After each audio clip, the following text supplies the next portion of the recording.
মানে আমি পরের ঘরের মেয়ে দেখে কিছুতে কিছু হলে সব দোষ আমার। মানে আমি কি একবারও বলেছি যে গতকাল ওর বানানোর পায়েস খেয়ে আমার পেট খারাপ হয়েছে? আমি সারাটা রাত টয়লেট টু বিছানা, আমি একবারও তো ওর দোষারোপ করিনি। আমরা সবাই পায়েস খেলাম, কারোর কিছু হলো না, তোমারই হইলো। আসলে না, কুত্তার পেটে গিবাত সহ্য হয় না, ঠিক তেমনি তোমারও সহ্য হয় না। আচ্ছা আমি না বিয়ের পর থেকেই দেখতেছি তুই নিতুরে একদম সহ্য করতে পারিস না। ঠিক আছে আমি মানলাম তোদের একটা পূর্ব শত্রুতা আছে, তাই বলে কি সেটা এখনো ধরে রাখতে হবে? নিতু সম্পর্কে তোর চাইতে বড়, তোর গুরুজন হয়, তুই যেভাবে কথা বলিস তোর লজ্জা করে না? ভাইয়া, তুমি বিয়ের পর থেকে ভাবি পক্ষ নিয়ে কথা বলো, কখনো আমার পক্ষ নিয়ে কথা বলছো? এই যে দেখছো আমার মুখের অবস্থা কি হয়েছে। তুমি থাকো তোমার বউ নিয়ে, তোমার সাথে কথা বলে আমার ভুল। এই তুমি এটা কি করছো?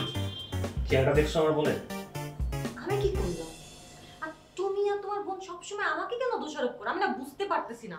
আমি না থাকবো না তোমাদের সাথে, আমি আমার বাপের বাড়িতে চলে যাবো।